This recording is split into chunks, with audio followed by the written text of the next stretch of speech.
The awards races at the All-Star break in Major League Baseball. One final full day of the All-Star break before action resumes with a full slate on a Friday tomorrow. Aaron Judge, well positioned to win his second AL MVP award in the last 3 years, minus 370. We just debated what it would take for Judge not to win that hardware once again. Seems unlikely. But as you go through the other award races with odds available to bet at the FanDuel Sportsbook, Donnie, what's the most compelling one to you?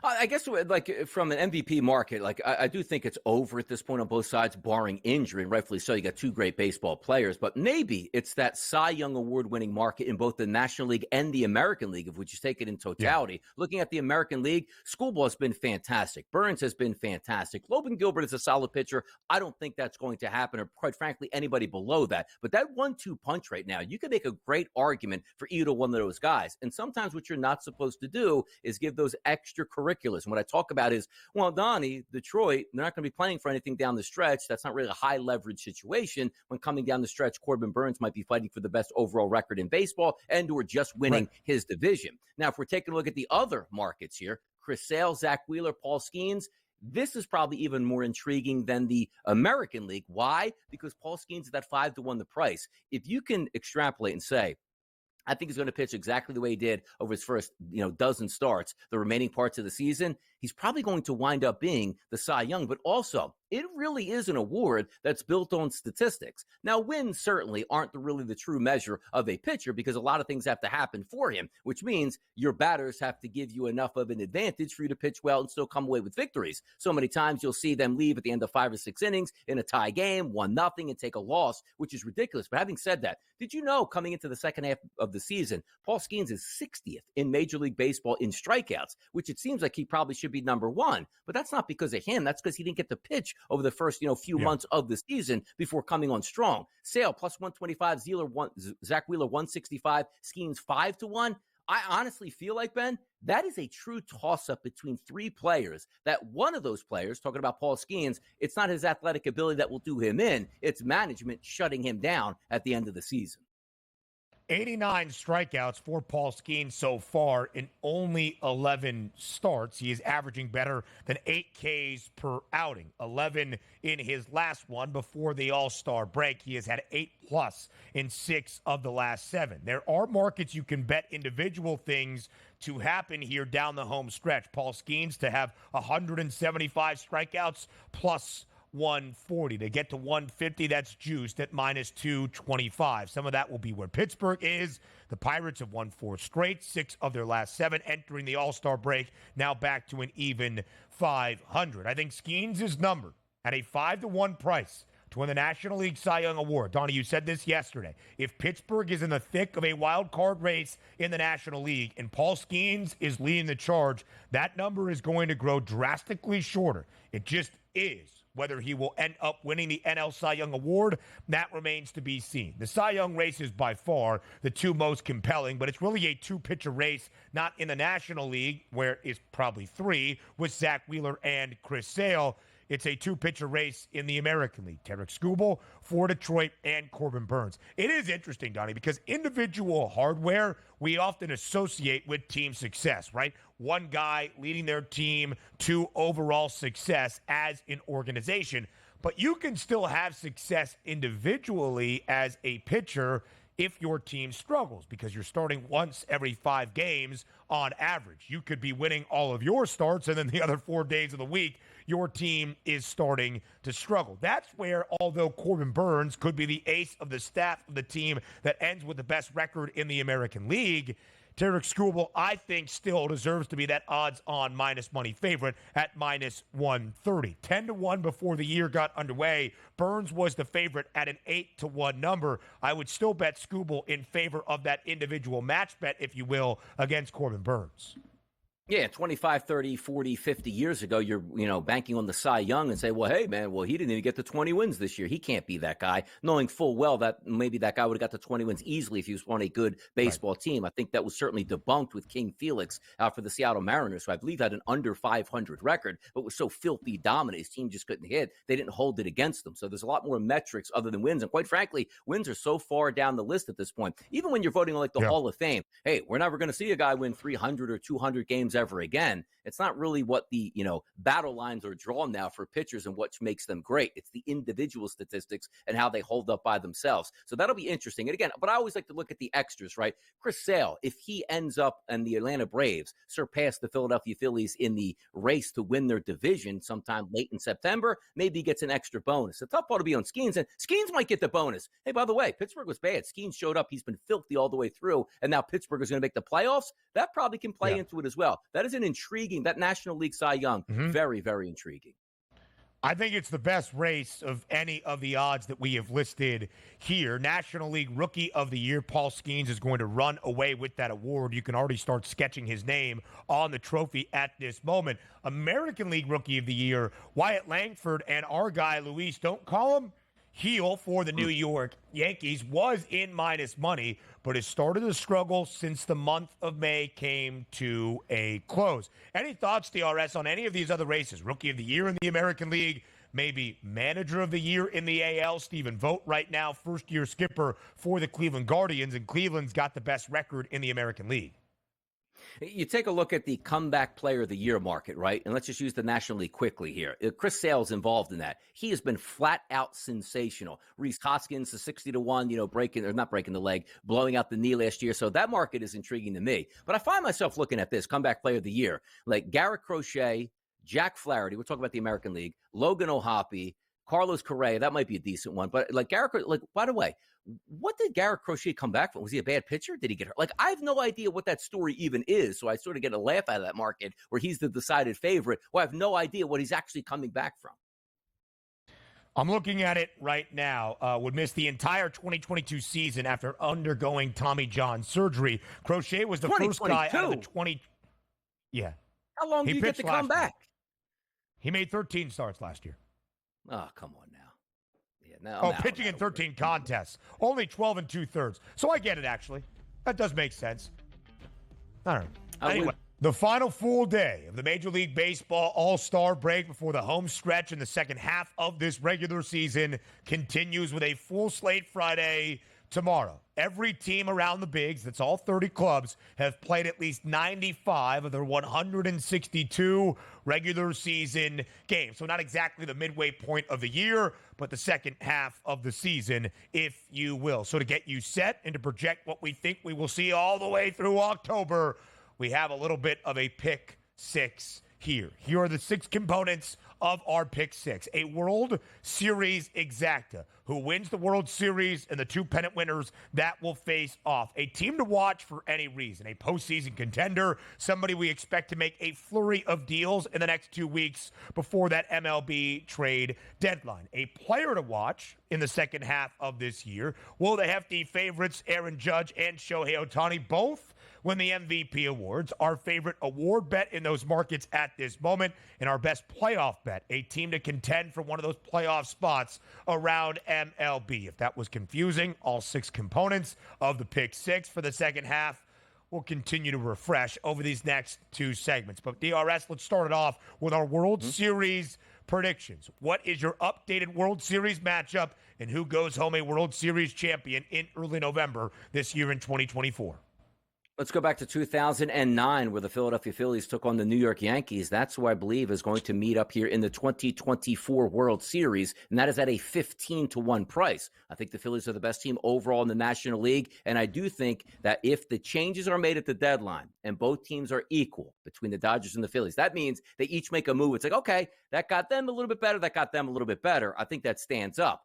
I just can't have those Los Angeles Dodgers go out there and go crazy at the deadline and be like, what is going on in Major League Baseball? Is going to have a meeting at the end of the season where most teams are going to quit because the Dodgers have an unfair playing advantage. Outside of that, I think the Phillies will be fine. Also, the New York Yankees not playing their best baseball into the All-Star break. We understand that. They, quite frankly, through the first, April and May, should have held a lead over the Baltimore Orioles, slipped that up a little bit, but within one game here. But again, it's not about winning the regular season and or even the division itself. How do you think this team is going to set up for the playoffs? I think the Yankees will be just fine. So for me, Phillies over the Yankees at a 15-1 price in this year's World Series. So slightly different than '09. That's the last time the Yankees won a World Series crown, the last time they even won an American League pennant. But the Phillies on top, DRS, I would have to agree. Now, I think people could look at you and say, oh, Donnie likes the Phillies, the biggest Philadelphia fan we know. Sure, makes sense.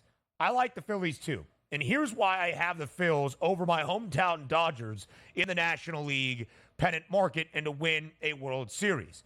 Because I know the Dodgers are really banged up. But even at full strength, maybe you give the Dodgers a slight edge offensively. I think at full strength, I still give an advantage to the Phils in terms of their starting staff and maybe every pitcher they have in their club. Zach Wheeler, Aaron Nola, Ranger Suarez, who has been sensational this year. And Donnie, when you look at Suarez's stats, the last 2 October runs, Red October for Philadelphia, he's been as good as you could want from a postseason starter. Give me the Phils versus the Dodgers in that pitching edge, thus leading Philadelphia to a World Series appearance. And I believe in Baltimore. This was my World Series prediction before the year. The Phillies and the O's, I still have confidence in it. I think the O's will learn from last year, being the number 1 overall seed in the American League postseason, but getting bounced in the division round in a sweep against the reigning champs, the Texas Rangers. I believe Baltimore will invest in another arm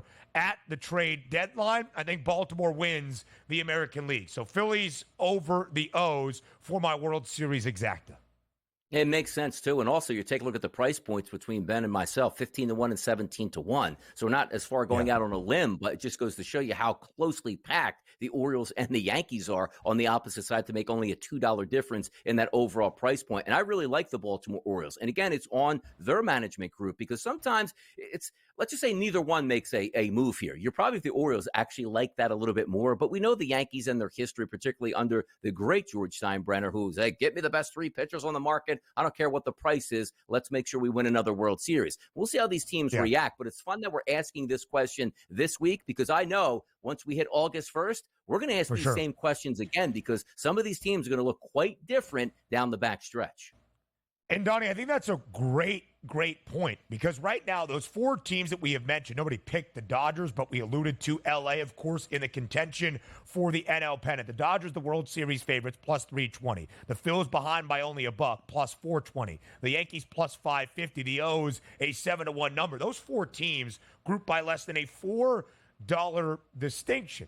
So we know that the Major League Baseball postseason in the expanded era has been chaotic. We saw 2 wild card teams last year that came in 6th in the standings. Those final wild card spots play for a World Series, the Rangers over the Diamondbacks. But to Donnie's point, the next time the odds really move drastically will be in a trade. And regardless of what the trade deadline holds in MLB, I would still say, unless things go haywire for any of these 4 clubs, and I mean in a drastic way, that the Dodgers, Phillies, Yankees, and Orioles DRS will enter October, will enter the postseason with the 4 best prices to win a World Series. So you're not missing out on value necessarily at this moment. Sure, things can be chaotic throughout that postseason bracket, but I still believe in this big 4, if you will, and the Braves just behind, being there atop the odds board by the time we get to the end of 162.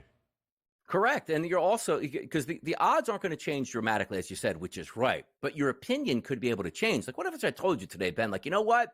The Orioles and the Yankees are the 2 best teams. And at trade deadline night, 15 minutes before the deadline hits, the Baltimore Orioles wind up with Tarek Skubal as if he gets moved from the Tigers. That's going to change my opinion on this. And I would say, you know what, Ben? You were exactly correct at that point. Now the Orioles are the best team here. So you're looking at maybe one player on one of these teams shifting over of who I think is going to win the World Series or get to the World Series. It could be that way. Yeah, and Donnie, I think it's spot on with the Yankees as well. From the odds assessment, the Yanks were the best team in baseball on June 14th. Nearly 30 games above 500, the first to 50 wins at 50-22 in the last month, just 8-18. But don't take Donnie's word for it or our assessment of the Pinstripes. Still the third best price to win the World Series and the best price to win the American League pennant. Now a team to watch. Who has your eye, Donnie, throughout this stretch run? Team to watch here, and there's a lot of different ways you can anticipate this. Maybe it's a Right. team to watch that they're going to be sellers at the deadline. Maybe it's a team that's going to be buyers at the deadline. I simply went with the Texas Rangers, and I talked about it 2 weeks ago. Give me a team with the pedigree and the talent to win a world championship, but also give me a price point that suggests they might not even make it into the playoffs at this point. So a team to watch for me is the Texas Rangers. Thinking they can win the World Series, I'm not so sure, but I do think that AL West is going to be so tight down the stretch that with 2 weeks to go in the season, the Rangers are going to be in the thick of it. And it's not as if they're having a 12-1, 15-1, or 20-1 price point to win this year's World Series. It's 60-1 now. It was 80-1 about a week and a half to 2 weeks ago at this point. So I'll be watching the Rangers to see how we react, because that team is way too talented not to finish over 500. Donnie, we'll show our playoff best bets in a moment, but that's the way I would attack things for Texas. Winners of 7 of their last 9 entering the break. And, of course, the Astros. The Rangers right now, albeit 4 games below 500, have a better chance of winning the AL West, only 5 games behind Seattle, than they do of making the American League wild card. They're 7.5 games back in that component of the Red Sox, who are my team to watch down the home stretch of this year. Boston, 11 games above 500 in the third and final American League wildcard spot, but the Red Sox have played some great baseball in the last month. I think they have a young and exciting offensive lineup. Jarren Duran, who just won, of course, the All-Star Game MVP. Rafael Devers on a heater the last 2 weeks into the break. And Tanner Houck is the ace for the Sox. Cutter Crawford has been great throughout this season for Boston as well. I think Boston could be that wild card team come October, as we have seen the last few years, that could make a little bit of noise and maybe cause a little bit of chaos. More in our second half pick 6 up next. Live right here on this Thursday on the early line on SportsGrid. Just a couple of quick updates from the Open Championship. Tiger bogeying his 4th hole, the par 5, 4th, now back to even par. Birdie the 3rd, a long birdie putt. Bogeyed that par 5 4th. Brooks Koepka has gone birdie.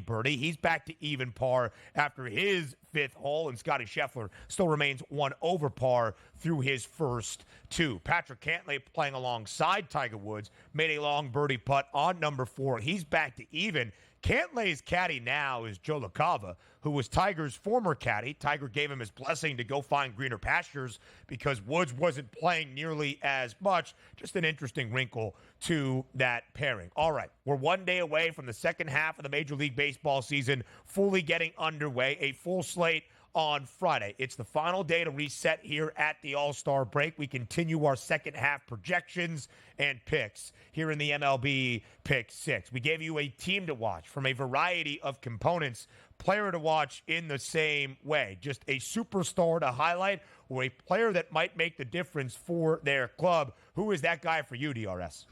Yeah, teased at the start of the show, somebody from the Atlanta Braves. Someone was like, okay, who's that going to be? Oh, it's got to be, Chris Sale at the top of that rotation. Well, there's another guy that's been dominant at the top of that rotation. It's Ronaldo Lopez. Yeah. The reason I bring him up is the expectations for Lopez coming to the Atlanta Braves was just like a look-see. Maybe the guy can be a 5th starter. Maybe he can fit into our bullpen as a long relief guy. He's turned into one of the better pitchers in Major League Baseball over the first half of the season. If you get that same effort out of Ronaldo Lopez on the second half of the season, along with Chris Sale still being as dominant as he is, that's a formidable 1-2 punch here that you weren't looking at before the season started at all. You were hoping you were just going to get innings possibly out of those two guys, let alone maybe the best 1-2 punch technically outside of at Nola and Wheeler in Philadelphia in the National League. So I want to keep an eye on here on Ronaldo Lopez, because if you get the same, as I said, performance expectations out of the first half they have in the second half, and it carries over into the playoffs, where now you line up with Chris Sale with like a 2 ERA and Lopez with like a 2 ERA.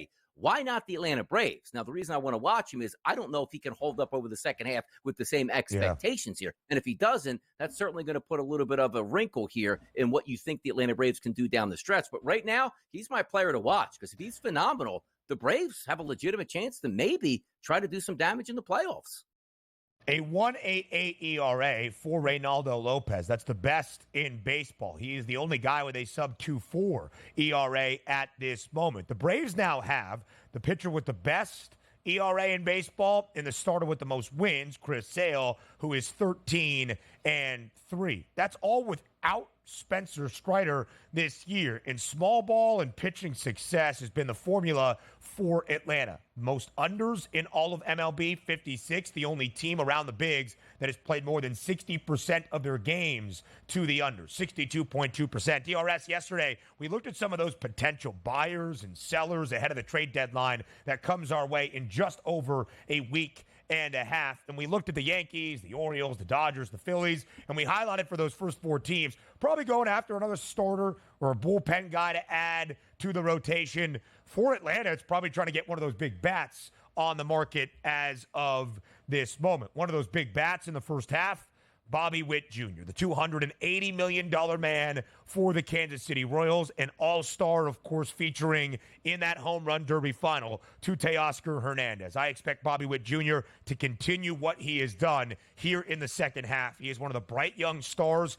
in all of the sport. That will be on display. And we have our kindred ties, DRS, to KC. The Pasquatch, Vinny Pasquantino, your guy, Michael Massey, Bobby Witt Jr. leading the way for the Royals. The Royals only 2.5 games back, or 2 games back, rather, of that third and final wild card spot in the American League. Kansas City 52-45 makes me very happy. It's one of my 2 preseason bets from a win total perspective entering this Major League Baseball season. The Royals over 73.5 wins, very much on pace, courtesy of Bobby Witt Jr., just to name a few. Absolutely, and certainly he is going to be the catalyst there. He's been absolutely, he's like, sometimes it's hard to say. We talk about Caitlin Clark exceeding expectations. How could that happen? Like, Bobby Witt Jr. wasn't like, hey, man, my father used to play in Major League Baseball and everything's fine. I just want to make that. No, he is sensational. He's paid like a superstar. And how about this, Ben? For the Royals to pay that much money for a player, you damn well know he's a really good player and a can't-miss prospect. Yeah. And it is going to be interesting to see if he can single. That's not fair to say, because Salvador Perez, they got some good players in there. But it feels like they got some great players. Catalyst for that engine on that Royals team is Bobby Witt Jr. He continues to dominate. They're probably going to make the playoffs, which is saying something for Kansas City.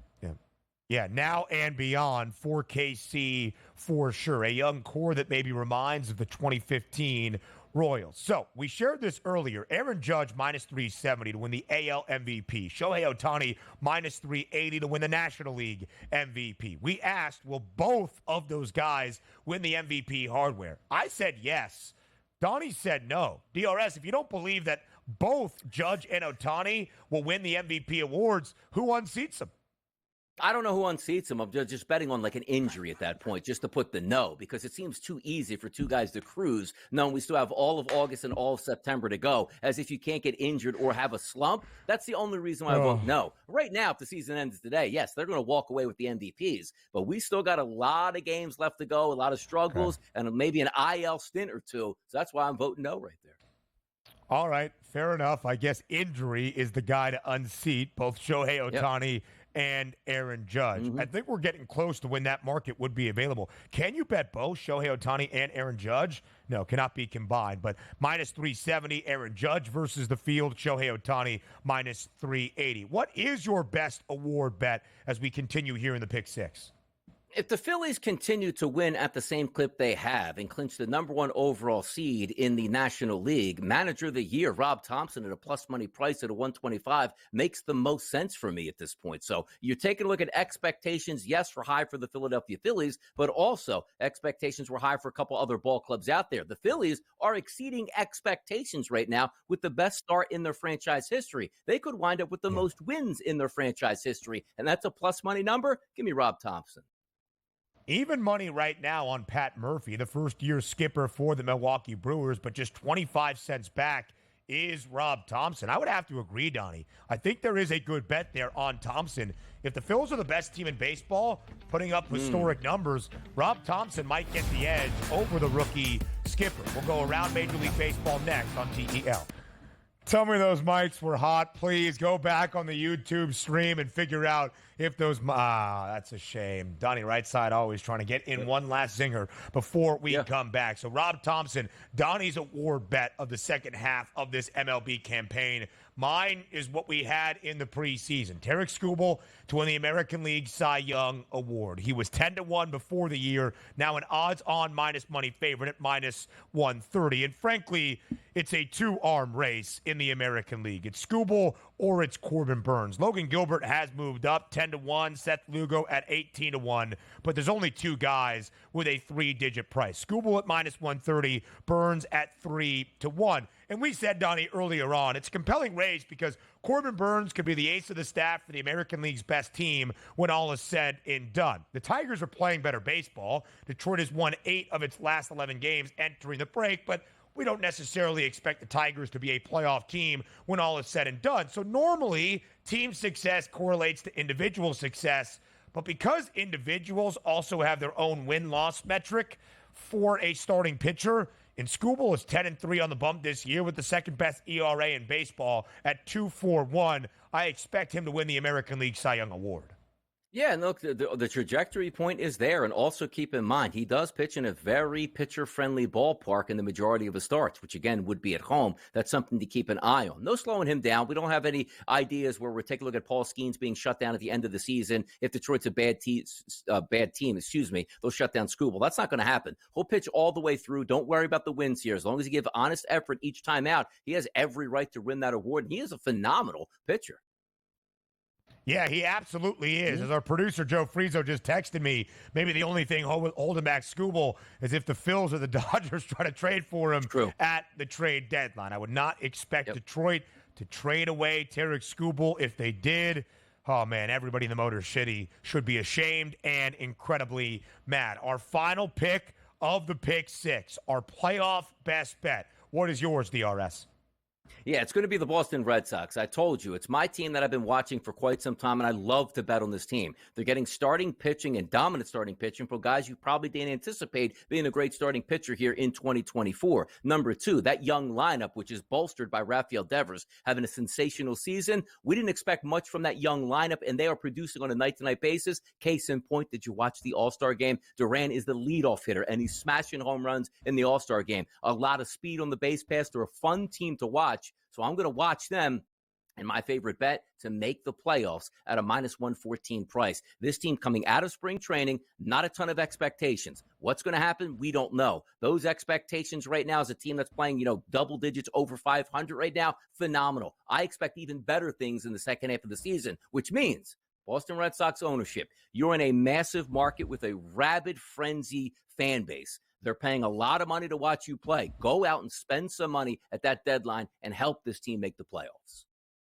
The Houston Astros, my playoff best bet as well, but not to make the postseason at minus 160 to win the American League West. They're only one game back. It's their best component. There is a smaller gap from Houston for the first place spot in their division than there is behind the Red Sox. 3.5 games to be even the third American League wild card team. Donnie, if I would have told you that both Seattle and Houston were each 12 and 13 games above 500, and there was only a one-game lead at the break for Seattle in front of Houston, the Astros would be a minus money favorite. Yeah. It's because the Astros are only 4 games above 500, and they struggled so mightily this year. 33 and 14 on June 18th. The fork was out. It was in the Astros. They were cooked. They were well done.